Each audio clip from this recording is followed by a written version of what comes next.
Dear student, तो आज की इस वीडियो में हम इस इंपॉर्टेंट न्यूमेरिकल को करने वाले हैं सोल्व। तो चलिए फिर कॉपी और पेन निकाल लीजिए और सोल्व करते हैं आज के अपने इस इंपॉर्टेंट न्यूमेरिकल को। हमें दिया है, सिद्ध कीजिए कि प्रथम कोटि की अभिक्रिया के 3/4 पूर्ण होने में लगा समय अर्ध अभिक्रिया को पूर्ण करने में लगे समय का 2 गुना होता है। 2024 में, 2015 में, 3 नंबर में ये न्यूमेरिकल पूछा जा चुका है। चलिए अब हम इसे किस तरह से सोल्व करेंगे, बहुत ध्यान समझना। देखो भाई, आप लिखोगे बच्चों, प्रथम कोटि की अभिक्रिया, प्रथम कोटि की अभिक्रिया के लिए बच्चों, प्रथम कोटि की अभिक्रिया के लिए जो वेग स्थिरांक का फॉर्मूला होता है, किसका फॉर्मूला होता है? वेग स्थिरांक का फॉर्मूला होता है। वो होता है कुछ इस तरह से। आप ब्लैक पेन निकालो, ब्लैक पेन से लिखना। लिखोगे आप k equal to 2.303 upon T, ये वेग स्थिरांक और ये समय। लोग चाहो तो बेस में 10 लिख लो, नहीं तो रहने दो। प्रारंभिक सांद्रता और टी समय के बाद सांद्रता, सही है। ए जो है आपकी प्रारंभिक सांद्रता है और a माइनस एक्स जो है वो टी समय के बाद सांद्रता है, सही। इस फॉर्मूले से हम इस न्यूमेरिकल को सोल्व करेंगे।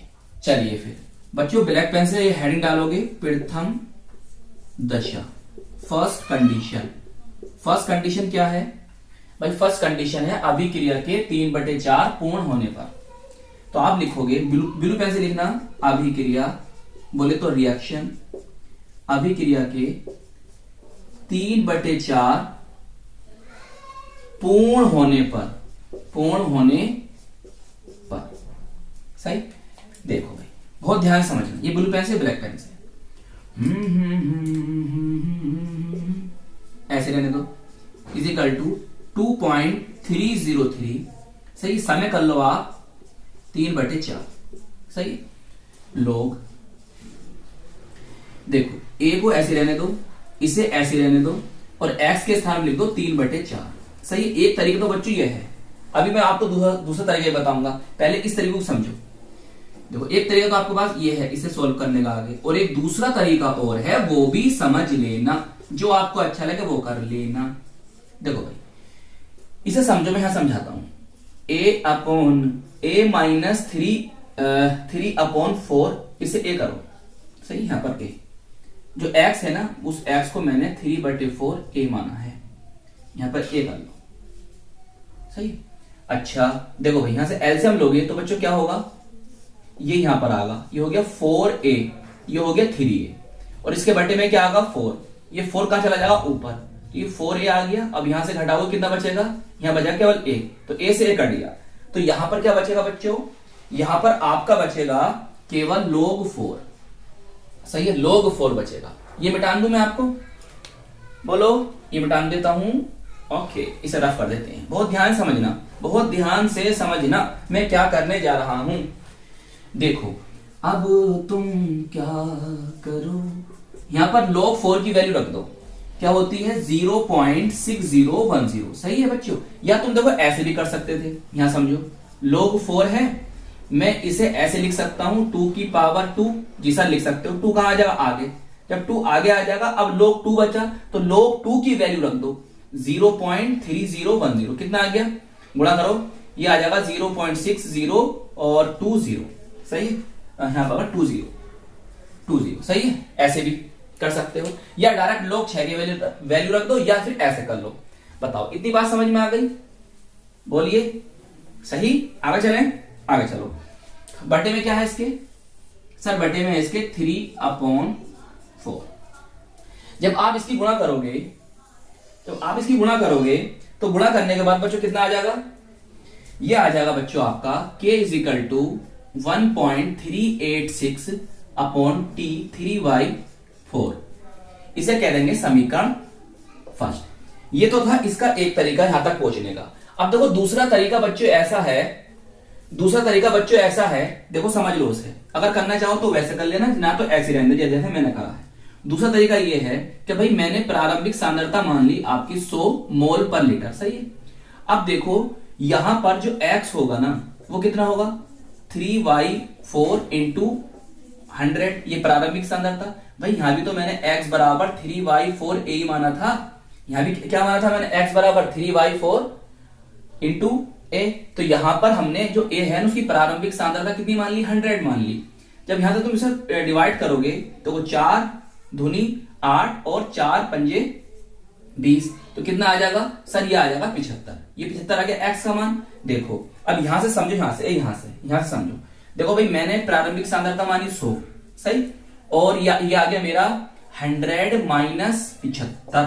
तो बताओ कितना बचा सर, यहां बचेगा नीचे 25 बचा, इसे भाग करोगे कितना आएगा 4, तो लोड फिर कर तुम यहीं आ जाओगे, सही है।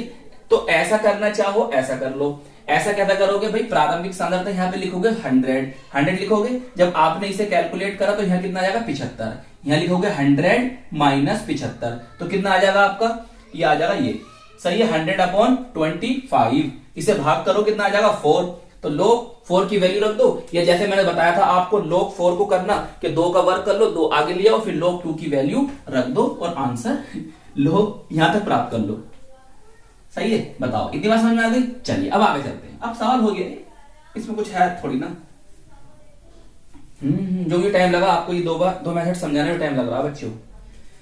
समझाते हैं वीडियो को तो बच्चों टाइम ही लगता है ना, तो मैं चाहता इसे 4 मिनट में वीडियो कंप्लीट करके आपको दे देता। अब आपके पास 2 तरीके हैं सोल्व करने के, कैसे कर लेना। चलिए भाई अब हम चलते हैं, यहां तक तो हम कंप्लीट कर लिए हैं। अब यहां से चलते हैं अर्ध अभिक्रिया को पूर्ण करने में लगा समय। तो आप लिखो इस तरह से, द्वितीय दशा, सेकंड कंडीशन भी लिख सकते हो अंग्रेजी में, या फर्स्ट स्टेप सेकंड स्टेप ऐसे भी लिख सकते हो, सही है। यहां पे लिख दो अभिक्रिया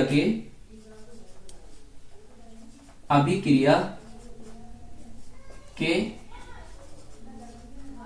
अर्ध पूर्ण होने पर, सही।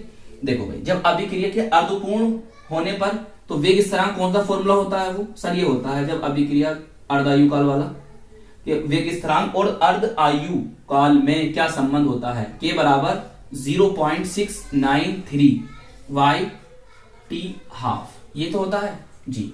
इसे कह दो समीकरण 2।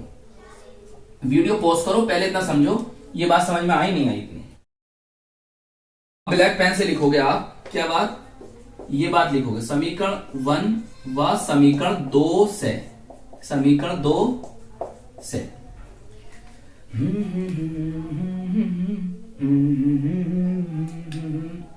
देखो भाई 1.386 अपॉन, देखो के और के वेग स्थिरांक बराबर है सर, बराबर कर दो इन दोनों को।